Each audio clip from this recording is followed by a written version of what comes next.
Hey everyone, Dancentral here, and this time I'm going to be updating another collection that I've done months and months ago, which needs doing. It just consisted of the Donkey Kong Country theme playing, and then me just doing an overhead shot of all the games in the console. So it needs doing more, a bit better really. This is going to be a Super Nintendo collection, so we should get cracking. So first up, guys, we've got Donkey Kong Country. Absolutely amazing game, one of my most favourite games on the Super Nintendo. I mean, just absolutely fantastic. I mean, the 16-bit era, you know, with Super Nintendo and Mega Drive is just, you know, unbeatable really in terms of the gameplay and, you know, just the fun element really. Just such a great game. And then I've got a sequel, Donkey Kong Country 2. A really good sequel. I prefer the first game out of the 3 games, but this is a brilliant sequel. You get to see Diddy Kong kind of take more of the control of the game, as opposed to having Donkey Kong there always with him. In this one, Donkey Kong gets captured, so you play as Diddy Kong, and also I think it's Trixie Kong is the girl. I'm not sure if that's exactly what her name is, but yeah. And then they just have to basically go for those levels and then free him. So that's really good. And then I've also got Donkey Kong Country 3, which is currently in my Super Nintendo. There we go. Brilliant third game. It took me ages to get this game because I could never get it at a good price, or someone would always get in there before me if it was on a bid one. But eventually I managed to pick it up at a good price, and I'm pretty chuffed with it. I'm still playing for it at the moment because I haven't completed it yet, but an absolutely amazing game in the series. And I've also got a poster of Donkey Kong Country 3. It's on my wall. There you go. I've also got Sega and Sonic and Sega All Stars Racing, and I've also got some Mario pictures as well. And over here, guys, I thought I'd just show you, since I'm doing this, I've got a huge picture of New Super Mario Bros. Wii, and I've got my Simpsons calendar as well. So awesome. There we go. Next game, Earthworm Jim 2. Really fun game in the Earthworm Jim game series. I don't have the first one, either on Mega Drive or on the Super Nintendo, but the second one is a lot of fun. Then we got Home Alone. Again, an okay game. Just basically go through various rooms in the house, kind of defeating enemies and stuff and collecting items, but it's a good game. Then we've got Joe and Mac, Caveman Ninjas. A really nice side-scrolling game where you have to kind of, you've got like what they call wooden stick things. You have to hit enemies with them and then defeat bosses and stuff and get to the next level. Really fun game. Then we've got Mortal Kombat 2. Really good game. And Mortal Kombat 3. I do have Mortal Kombat 1, but I've got it on an American game, not on a UK PAL, and I'll show that in a minute. So yeah, Mortal Kombat 2 and 3, really great games, especially if you've got the move list there to help. You can do fatalities, and they're really fun to do. And you can just have hours of fun with the Mortal Kombat series. They're just really great. I love fighting games. And we've got the Mario game, Mario is Missing. Now, a lot of people don't like this game. They find it really tedious and really boring because you're doing the same thing over and over again. You basically have to go through various villages trying to free Mario, obviously, hence the title. And you have to get hold of Yoshi by collecting items and answering questions and stuff. And then you eventually get hold of Yoshi, and then you have to pinpoint where Mario is on the map, and then you find him. But it's very tedious, and it does get boring because every level or every world you do exactly the same thing over and over again. Then we've got Mickey Mania. I've put up a gameplay video of Mickey's Wild Adventure on the PS1, which is basically the same as this. I don't know why they changed the title, but there you go. But really fun game. Great Mickey game. I do think that like Castle of Illusion and World of Illusion on the Mega Drive are better than this. But that's just my opinion, because I think it's because I played them games a lot more and they have more memories than this one for me. But this one's still a great game. There's nothing wrong with this at all. Pick it up if you fancy playing a different Mario Mickey game. And then we've got Primal Rage, which is basically a dinosaur fighting game. I don't really like this that much. It just gets boring. You know, I prefer to be fighting with like proper kind of humans rather than animals. It just, I don't know, it just doesn't feel right to me. Then we've got Street Fighter 2.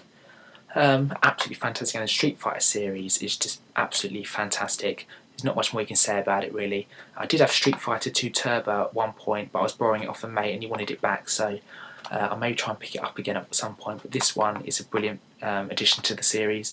And then Street Racer, and this is quite a fun game because not only is it like a racing game, there's a mode in it where you can play car football. So basically you're racing in cars and you can play football. So you basically use the bonnet of your cars to kind of grab hold of the ball and race around with it. So you have to stick it on and see for yourself what I mean, but I just thought that was a really fun idea to do that on a game. And now we're getting on to some more really amazing classic legendary games. We've got Super Mario All-Stars, which is basically a collection of Super Mario games from the NES, but you can now play them on the Super Nintendo. So you've got the first Mario Brothers, and then you've got Super Mario Brothers 2, and then you've got Super Mario Brothers 3, but you've also got Mario the Lost Levels.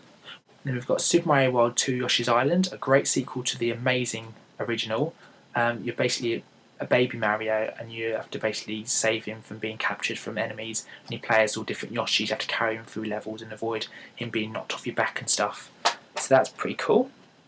And then we've got Yoshi's Safari, which I can't actually play because I don't have the Nintendo Scope. And when I bought this, I didn't know you had to have the Nintendo Scope in order to play it. So it really just sits there in the cupboard until I ever get a Nintendo Scope.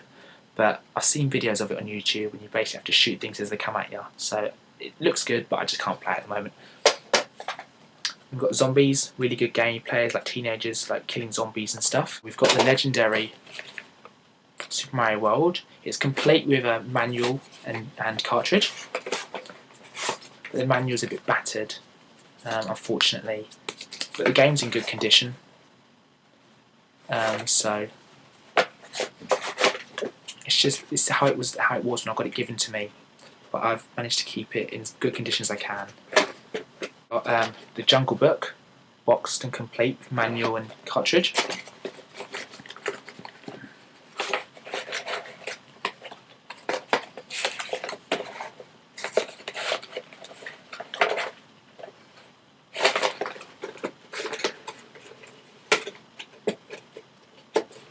The last boxed Super Nintendo game I've got is a game called Dirt Racer. It's quite good, but it can get quite frustrating. You keep spinning round aimlessly when you don't want to be, and the graphics aren't amazing. I mean, if you look at that, it's just got the game, and it's in a different style box as well, which is quite battered, but it's just how I got it. The thing I've got is this universal Super Nintendo adapter.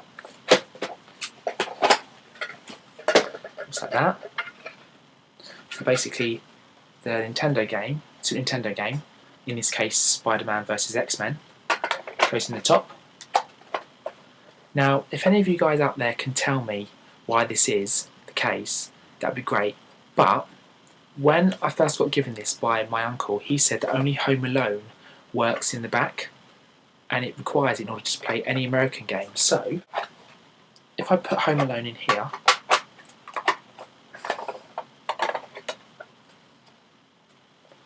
now if I put all of that into the Super Nintendo console, Spider-Man vs X-Men will start up. But if I try any other game, it doesn't work, it doesn't start the game up. So if anyone knows, has Home Alone got a special, unique kind of chip or thing inside it enabling it to play, imported American games, or is it just me? Is it just because I was told that years ago, it's kind of stuck in my head that that's the only game you can use.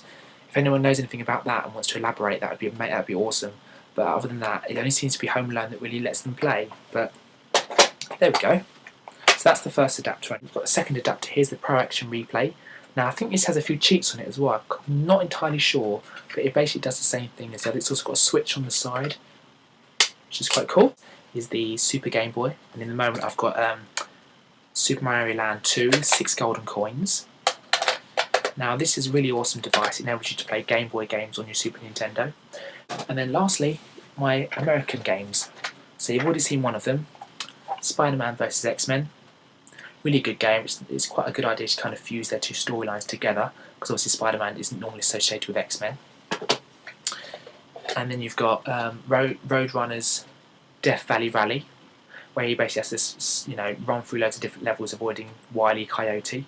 Really, really fun game, avoiding all these enemies that try and get you, but it's really, really good. And then what I was saying earlier about Mortal Kombat, there's Mortal Kombat 1, but it's just an American import. So I've got 2 and 3 as UK PAL games, and this one is an American import. It's just the way it is, really. And it's quite interesting how all my American games kind of look like that, with the kind of line on it. And this is the only one where it's not like that. It's kind of just got like a bit kind of pushed in. I just dropped a game. Whoops. The last one is Final Fight, which is an absolutely fantastic game. Really fun.